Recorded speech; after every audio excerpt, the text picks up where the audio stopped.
If you're a One Piece fan and want more One Piece content, click that subscribe button.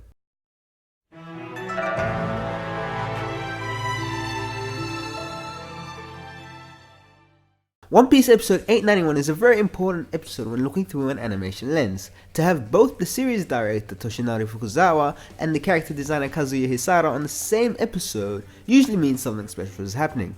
And in this episode's case, it marks the last time that Fukusawa and Hisada would serve as the series director and character designer respectively.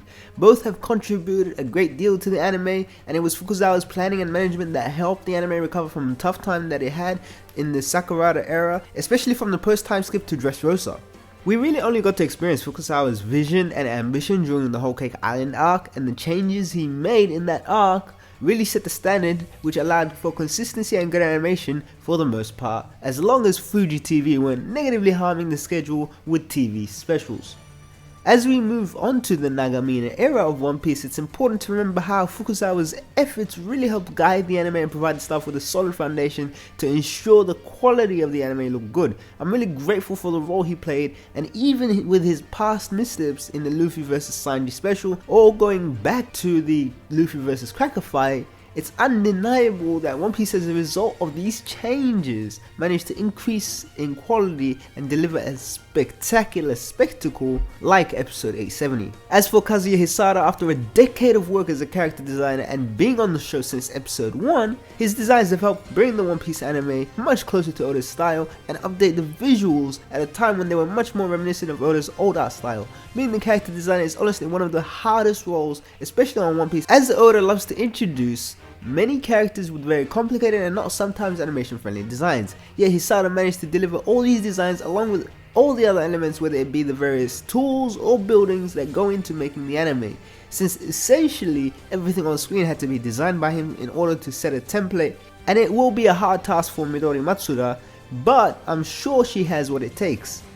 Part of why One Piece wasn't the most polished is due to how many designs Hisada had to do, along with being the chief animation director, a supervisor role that exists to maintain consistency amongst the other supervisors' corrections, to make sure it looked polished across the board.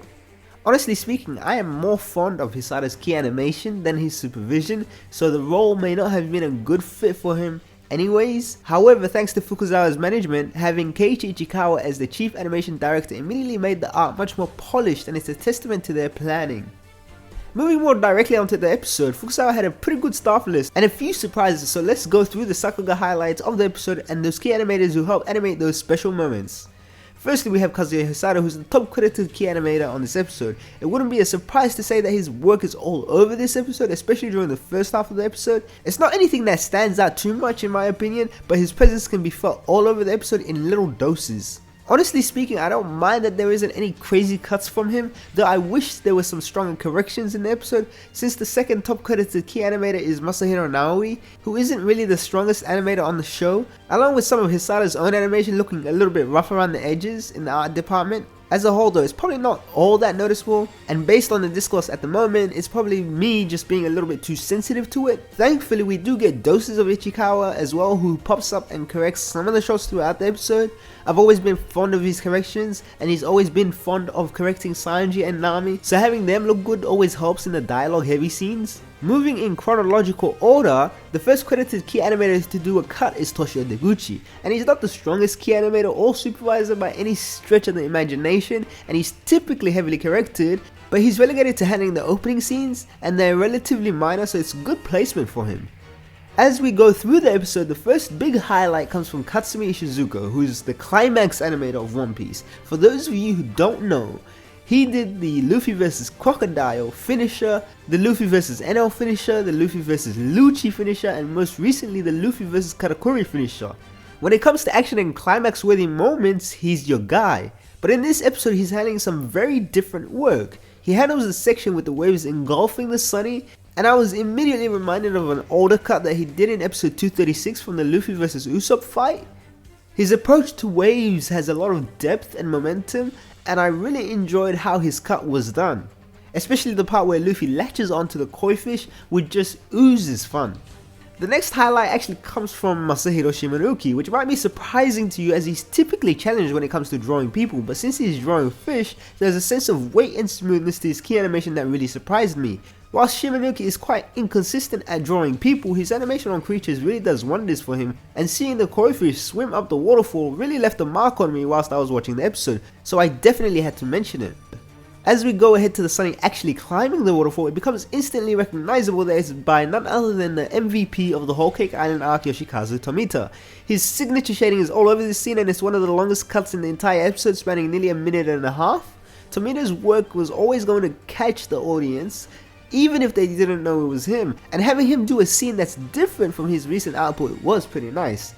He showed up during the Alabasta flashback in the Reverie as well, so I'm curious when his next appearance on the show will be, but I'll definitely keep an eye out for it. Something that I do want to note is that since his cut is so extensive, it's interesting to see that Tomita decided to animate the Sunny himself as opposed to using the CG model. It's also kind of funny seeing Tomita's shading on a ship, but I'm sure most people won't complain given that the scene is quite dynamic in more ways than one, if you know what I mean. Even when you don't expect it, Tomita always manages to find a way to add some fan service, and there's really nothing you can do about it at this point to stop it. Well, anyhow, he does deserve to be the king of fan service, and I've gotten used to it, but I'm sure some people might find it a tad jarring. I'm also really curious to see how Tomita's aesthetic will change once the new composite takes over. His line work will probably pop out a lot more, but I'm willing to bet his signature shading will be toned down, which will be quite an interesting sight. In any case, I can't wait to see what we have in store for the future. Lastly, we have a very short cut to wrap up the episode by Masahiro Kitazaki, who shows up to contribute the closing part of the episode with Nami using Soru and Luffy sinking into the sea. His line work is always so distinct when paired with his shading, so it makes for an easy tell. I'm quite fond of Kitazaki as a supervisor, especially with the action, and his line work can give a nice kick to a scene. The last cut of Luffy sinking is nice and detailed, and I'm fond of the great expression he ad-libbed since it's not from the manga. I'm guessing that the reason his scene is so short, relatively speaking, is because we'll most likely see him on Wano really soon as a supervisor, so I'm really looking forward to what he has next. I'm sure it will be a treat like his great work on Whole Cake Island. He will totally deliver for Wano as well. With that, we have a closure to both Fukusawa and the Hisada eras of One Piece on a prologue to the next chapter of One Piece. Fukusawa's direction in this episode really impressed me, and Hisada had a solid outing, so I'm glad they're able to move on to their next endeavors with such a strong legacy on One Piece. As for you guys watching, what did you think about this episode? Did anything really stand out to you while you were watching?